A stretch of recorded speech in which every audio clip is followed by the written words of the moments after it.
I'm JB Gill. I'm the first ever dad host of the Netmums Podcast. And it's my pleasure, really, to be here today alongside Louise Burke. Louise? Excited. We have got a brilliant guest for you today. I can see her up there, Laura Adlington. She is going to talk us through, it's going to be quite a powerful conversation, I think, today, but also a fun one, hopefully. She's going to talk to us about her trying to conceive journey, her pregnancy journey, and then the arrival of her little baby George as well at the end of last year. So I'm expecting a really honest, nonetheless, really honest and brave and funny chat today. Yes, indeed. Now, Laura, as Louise has mentioned, has been very open about some of the conversations that all of us as parents have. She had a very, very long journey to receiving that miracle. And I think she's most open about some of the things that we don't talk about, like the identity shift, which is just as applicable to mums as it is to dads. And to be honest, everybody in the family, especially if it's your first child or your grandchild. And so it's going to be really great to hear from her about that identity shift, the physical, mental, emotional changes that we all go through, and the sort of what now feeling. Absolutely. We're going to be asking Laura, when you spent 9 years trying to become a mum, what happens when you actually become a mum? I think she's got a lot to say about it. Yes, so without further ado, please welcome Laura Adlington. Hello, Laura. Hey, Laura. Welcome to the Baby Show and the Netmums Podcast. Thanks for having me. I've waxed my tash and shaved my legs. This is the first time I've been out since the baby. I'm very excited. Mum is out. Yes. She has left the house and you look absolutely gorgeous as well. Thank you. Now, Laura, we want to start talking to you. We're going to kick off about your journey to motherhood. It's been a long journey, 9 years. You've also described the IVF journey in the latter part of those years to have been quite a long, lonely road for you. You've spoke of grief, trying again, and then finally joy. How did it feel when baby Joy finally arrived in your life at the end of last year? I think taking that positive pregnancy test was honestly the happiest day of my life. Like people say it was like the day your baby's born, but I think I was just overwhelming. But taking that test, it just didn't feel real. I was just so happy because, as you say, I think it was such a long road to get to him.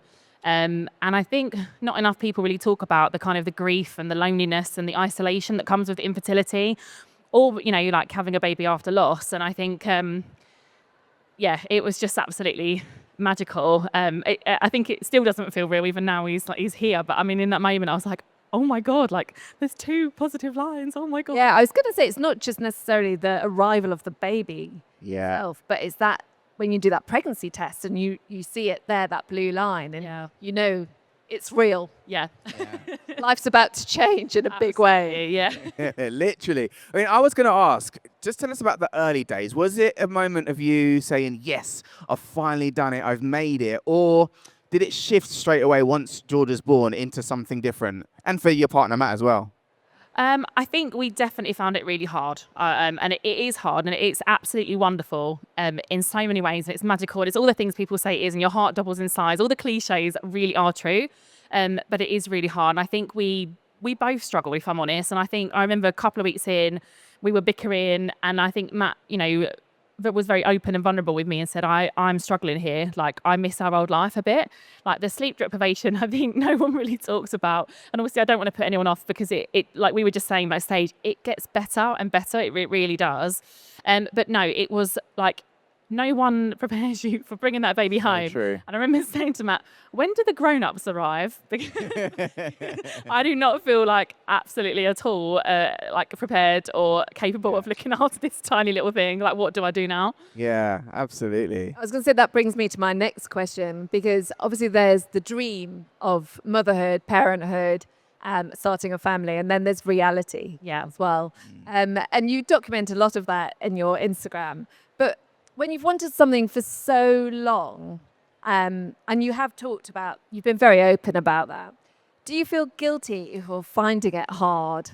Or do you feel bad for saying, oh, I'm really struggling, or I'm feeling overwhelmed? Yeah, I think anyone that's kind of like had like a baby that's waited a really long time for it, or like I said, it had a baby after loss, you feel like you should enjoy and appreciate every moment, and that honestly, that's just not possible. And I think I found that a real struggle, and it's only really now that I'm kind of being kind to myself and saying that the two things can be true. I can be extremely grateful, and I can also say that this is difficult, and the two things can coincide. We do have bad days where he's screaming or like I can't settle him and he's not happy, and I'm like, what am I doing? I'm a rubbish mum. This is too hard. I can't do this, but that doesn't mean that I'm not grateful. But I do think the pressure of that, like when you've had IVF and you've struggled so long, the guilt does play with you, because also, I know how lucky and how privileged we are. Yeah. So I'm trying to balance. And you wouldn't change it for the world? No, of course not. No, I love him so much. Like he's my whole world. Yeah. But it is hard. Yeah. I saw one of your posts the other day saying, I'd rather lick the walls than sing another nursery rhyme. That was probably not one of your best days, but you got to take the rough with the smooth sometimes, don't you? But yeah, and I think maybe not enough people talk about like how hard it is for fear of sounding ungrateful. Yeah. But my aim with like being online and my Instagram and that since coming out of Bake Off was always to be honest and show like the ups and the downs and be real with people. And I think maybe if I'd have heard some of the things that I'd experienced, I wouldn't have felt less alone. Like the intrusive thoughts, for example, really hard. Being touched out, I never thought that I would, because I'm a real like touchy-feely person. But if you've been cluster feeding for 6 hours, you're like, get this baby away from me. It is hard. And I think, the sleep deprivation, as I said, rowing with your partner. So many times I've literally looked at my husband and thought, why did I marry you?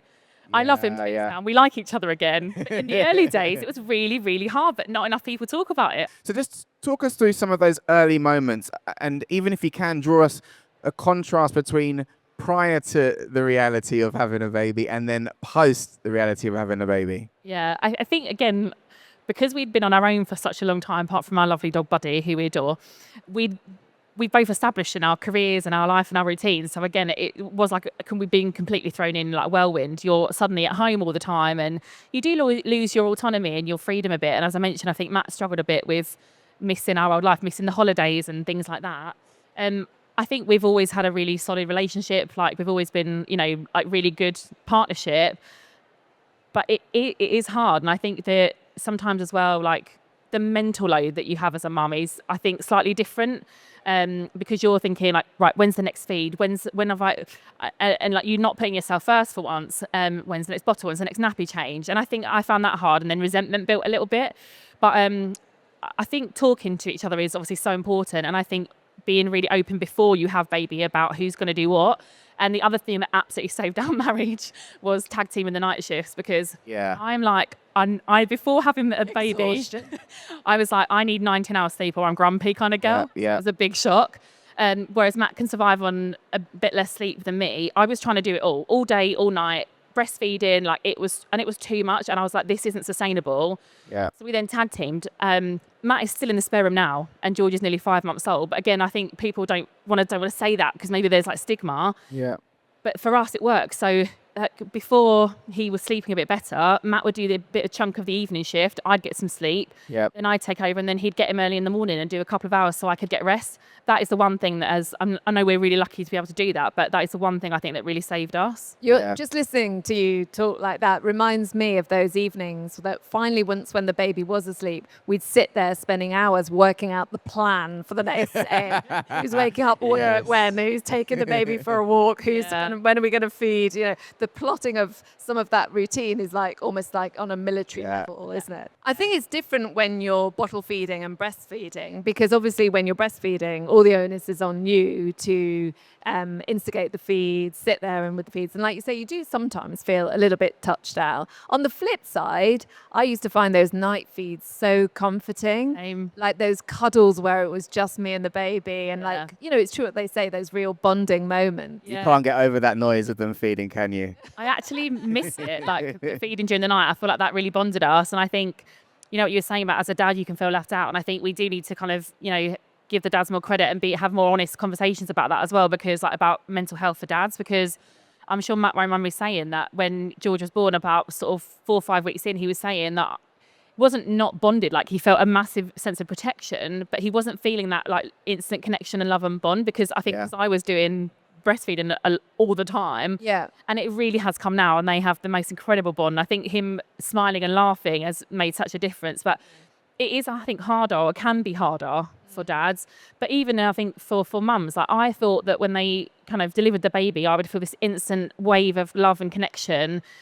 And I didn't. And I beat myself up about it for a really long time. But it grows. But someone said to me, well, of course you don't like love them. You don't know them yet. Yeah. And I thought, oh God, yeah, I'm being so hard on myself. So for anyone struggling with that, mum or dad, I would say, like, don't beat yourself up. Like it does come. Yeah, absolutely. I mean, of course, there's the mental side of the struggle, but I just want to touch on the physical side of things, because every man in here would admit and will know that the changes that a woman goes through with her body when she has birth, it's facts, and it's an amazing thing. But of course, so many, like you say, so many women put pressure on themselves, and you are such an inspirational spokesperson, really, for body positivity and your changes. Just talk to us about how your body changed and how you felt about it in those moments. Yeah, I think initially I remember thinking, oh, I feel like postpartum I'm supposed to hate my body. That's just the kind of the narrative. And actually I felt really good initially postpartum. I think because like most women, when you're heavily pregnant, like you're struggling, aren't you, because you're kind of waddling everywhere, you feel so heavy and lethargic. I felt brilliant, and I recovered really well after my C-section. I was very, very lucky. I felt all right. And then actually it was kind of as time went on, and I think everyone talks about, the weight will fall off when you breastfeed, or you'll bounce back after 2 weeks. And I didn't. That wasn't my experience at all. In fact, it was the opposite. And I actually gained a lot of weight after having the baby, because I was literally in survival mode, living off of biscuits, crisps, like just snacks, because I didn't have time to cook. I didn't really want to cook, and I was just snacking. And so I think it did affect me more than I thought it would. I've done a lot of work over the years to become to be at peace with my body, and kind of think, do you know what, the way I look is the least interesting thing about me. Like I really like to lean into that whole body neutrality thing, which is I have a body and so does everyone else. Like, I've always been big. Maybe that's just how I'm meant to be. But I would be lying if I said I haven't struggled postpartum. Like even this morning, I was like, what do I wear? Nothing fits. I hate how I look. I'm like, oh, it is still a struggle. Like, I'm just going to be really honest with you. I don't have it all together all the days, but I'm trying to, be kind to myself. Why do you think we're still in a culture where we're talking about bouncing back? I mean, it just feels so outdated and wrong and negative and unhelpful, but it still creeps into conversations, doesn't it? Yeah. And even us women ourselves will talk about losing the baby weight.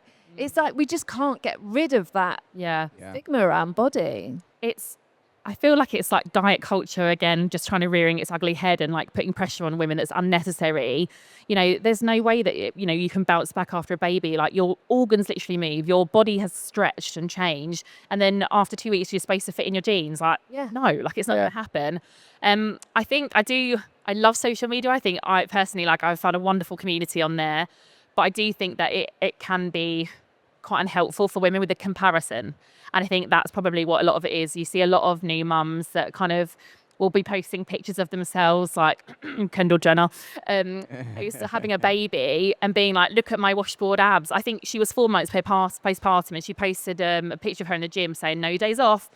But she has the luxury of a nanny and a personal trainer and a night nurse and probably all of these things.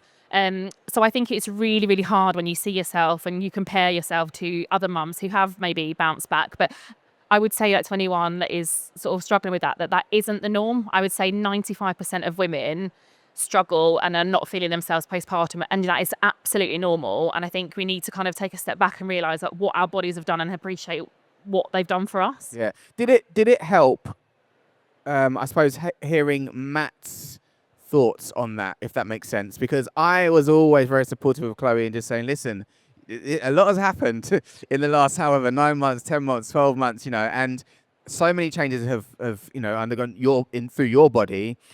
And of course, I was never putting her under pressure, like, come on, baby, you got to go do this, you got to do that, you got to get in the gym, whatever. Do you think, was Matt like that, firstly, but did that help how he was with you? Yeah, I think like Matt's always been a massive support in terms of that. Like he knows as well just not to talk about it because I would absolutely ape at him. Also, like he was, a really big lad before I met him, and he struggled with his weight as well throughout his life. So I think he knows never to say anything. And he does his best. Bless him. He's still, I think, learning how to say and what not to say.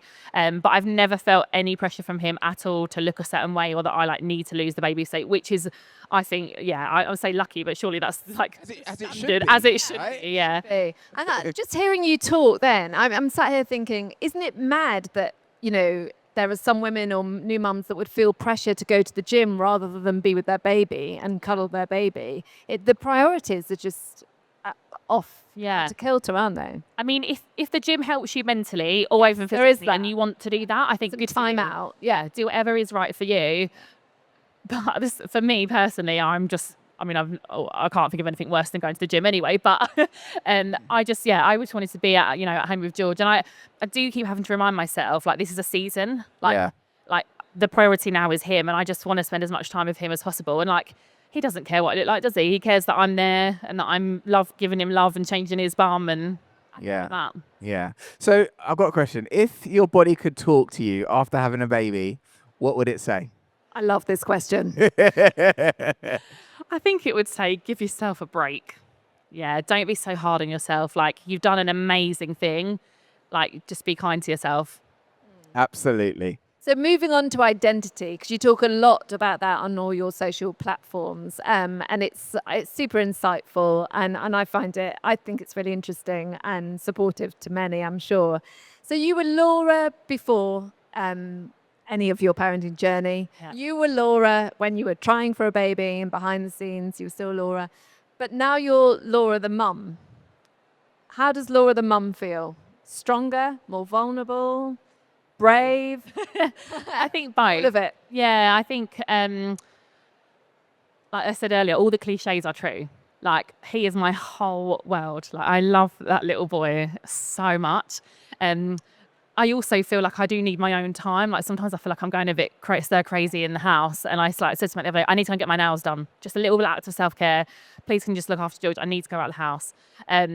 So I'm still finding myself in that, and I still want to work, and I still feel like I'm ambitious and want to do work things, but also scale back a little bit. So my priorities have definitely shifted. I definitely don't think I've had an identity crisis since having him, but it is hard to not have the mum hat on and to have the Laura hat on. But I think he's still very young. Are they two different people? No, I think I've always been very maternal, and I think I wanted him so much that he has sort of slotted in. It feels, he still doesn't feel real. Every night I say to Matt, is he here? I can't believe how lucky we are. He's here. Yeah. But it's starting, to feel a bit more real. I think I'm slowly combining the two. Some mums will say when they've had a baby, they almost feel like a better person. Yeah. Whether that's more confident, stronger, more complete. So, but it doesn't happen overnight. That's what I'm going to say. No, I don't. I think definitely more vulnerable. I cry all the time, now, but happy and sad tears. But I do. And all of my friends would say when they had babies, there's no love like it. And I think because I struggled so much with fertility, I'd be like, yeah, whatever. I've got a really full, happy life. That's not true. And I did have a full and happy life, but I do feel very complete now that he's here. Yeah. I mean, this is a silly question because I know the answer already, but are there moments when you feel overwhelmed? And can you just talk to us about some of those moments, what that's like, what that looks like? I feel overwhelmed on a daily basis. And I think, as I said earlier, I've always been very maternal. So I think I not very naively thought I'd be really good at it. And it is such a lesson in, it's very humbling when you have a baby because I have felt incompetent and I feel like I'm coming up short every single day. I'm only now just getting my confidence with everything. So yeah, it definitely takes a while, I would say, but it does kick in. It's a whole new shift, isn't it? I mean, just leaving the house becomes a whole new routine. Everything's overwhelming. It takes a while to get that routine right as well. First time we took him to the park, which was a 5-minute drive. We could have walked it, but I had C-section recovery. It took 55 minutes to get the car packed up. I was like, what? The overwhelm at the beginning, again, I don't feel like enough people talk about it, was so much. My best friend Lottie came over, I bought a roast dinner and I cried into my roast dinner for like 3 hours. She was like, what's wrong? And I said, I'm just overwhelmed. But it is hard, but like I say, it does get easier and you are going to have bad days. And then like the other day, we had a really hard day with George, really hard. And I was like, counting down the hours till bedtime and I felt guilty for that. And then he started having a giggle fit for the first time. And then all of a sudden, you've got this Completely changes, doesn't it? pictures on your camera roll, didn't there? I felt like that when the children had their first smile, because up until that point, the sleep is just unbearable. Sleep deprivation is unbearable. And you just think to yourself, like, is this ever going to change? And then they just pop the smile open and you're just like, there he is. I used to love it. Different. I used to love it going to the baby when they'd just woken up from a nap and they used to have really like rosy, chubby cheeks. And I was like, all is forgiven. Love you so much. Every morning, he'll wake up about 5ish and I sort of look at the phone, see what time it is, and I go, and then I go over to his next to me and then he's looking at me with this big gummy smile and I'm like, oh, all is forgiven. I love you so much. So we've talked about how a lot of things in life shifts, and we've talked briefly about sort of the dynamics between you and your partner, your husband, Matt. Because previously you were a couple, and now it's a bit more like in these early days, for sure, team survival. Yeah. How would you say Matt's found everything, and has it made your relationship stronger? In parts. Possibly. I think it's obviously bonded us because the love for him, like we feel, is amazing. But no, I'm not going to lie, it really tested us in the beginning, especially. And I had moments where I was like, I want to punch you in the face. When you see me laughing here, sat here opposite laughing when you're saying this, or as well, not that I'm being unsympathetic. It's just because I'm thinking, oh my God, I remember that. I remember that moment at 3 o'clock in the morning. Yeah. It was really hard. And I think I wish I could go back and then sort of tell Laura 3 months ago, do you know what, it will get better, you'll be fine. There were definitely moments I was thinking, like, oh my God, I hate you. I am so overwhelmed and this is not fun. What have I done? And then now, like, I love him to bits. He is an amazing dad. The bond they have is beautiful. Everyone says he looks like him, so I'm like, fine. But I know, I don't think it's brought us closer. I think, like you say, like, we probably have bonded over him, but it's still hard. We still have our moments. Like, I still think, like, the mental load, like I said, I think probably still I'm struggling with. But we're good. I love him to bits. So he is a brilliant dad. That is one of my biggest pieces of advice for a new parent. The fact that you are both on the same side. Yes. You're on the same side. And survival. Yeah, as annoying as each other might be, or as frustrating as the baby might be, or getting to grips with the sleep pattern or whatever it is, you're on the same side in wanting them to be content and to be happy and, of course, to thrive. Yeah, no, that's totally true. I was thinking as you were talking then about sleep routines and sort of wrestling with each other a little bit and mood swings and stuff, that during those early days or those early months with a newborn baby, things change very quickly. Yes. So you can feel like you're in one moment or phase and think, oh my God, like you say, what have I done? How am I going to get through this? I can't do this. But actually, 3 days later, it's something completely different. Yeah. And a week later, it's something different. No, you're right. It's really sound advice. And I think I had to keep telling myself, like, this is temporary. And I think, well, like we were just saying earlier, it's hard in the early days because of the sleep deprivation, it kind of robs you a little bit of the joys of the parenthood in the early days. And it's really, really hard. But like you say, it does pass. And then I find myself now going, I just want to freeze time because I love this age. Smiling is sleeping a bit better. And I just, Yeah. We say as well at Netmums, things don't have to be perfect for you to be proud. Yeah. And actually, another piece of advice, I sound like the advice queen here, but in those early weeks as well, where things move and change so quickly, don't spend too much energy trying to perfect something, like getting something right or pressure on yourself to perfect it, because in a 3 days time, it'll be a whole new challenge that you're going to have to run through. So that would be my advice in those early days if you're ever struggling, is not necessarily putting too much pressure on yourself to perfect that moment or perfect that routine, because there'll be a whole new routine next week. Definitely. Do you ever feel under pressure to be perfect? Because so much of what you do, of course, is online, and I know you're very, very outspoken, and of course, a TV personality as well, of your Great British Bake Off stuff and other bits and pieces that you do as part of your work. Do you ever feel pressure to be perfect or to compete, I suppose, with everything else that's online? I do a bit when it comes to being a mum because it's not impacting me, it's impacting him. So if I do something wrong, I feel like I didn't realise the mum guilt. People always talked about it. It is The real thing. It's a real thing. Yeah. So I think that's really hard. But actually, I found that being honest has helped me. I think maybe being outspoken as well, but sharing the realities and the hard things as well as the good helps. And also, I then get so many messages from women saying, thank you so much, because all I'm seeing on my social media feed is like, look at me in my perfect bump. Look at me and my perfect baby. Look at me and my perfect house. Look at me. And I personally find that a little bit boring as well. But it can really get to you. So no, I'm kind of leaning into I haven't quite got this. The real. That's okay. Yeah.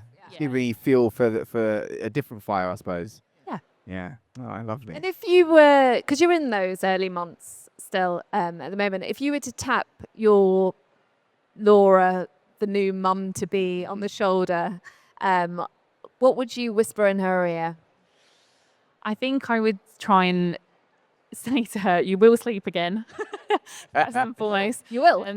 But also just to try and, as hard as it is, enjoy it and try to worry a bit less. Because I think it can rob you a little bit of the early days, and actually like they will be fine and you will be fine as well. Like you were sort of saying, this too shall pass, all will be well. Yeah, because those moments do move quite quickly. So if you beat yourself up too much in that moment and then that moment's gone. It is hard though. It's easier said than done sometimes. Yeah.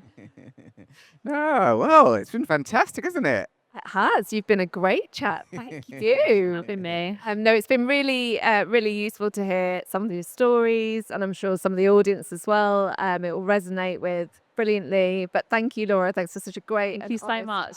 Thank Yes, you. thank you very much, Laura. With the honest. Yes. Real stuff. And thank you as well very much for listening and coming along to support today. This is the Netmums Podcast, where real parenting conversations happen. You've just heard one here, and we'll be sticking around a little bit, won't we? Yep, and You want to also come give up us and a say hi. listen. A new episode drops every Tuesday, and you can find us on the Netmums socials and on the Netmums site. So, yes, come and join us.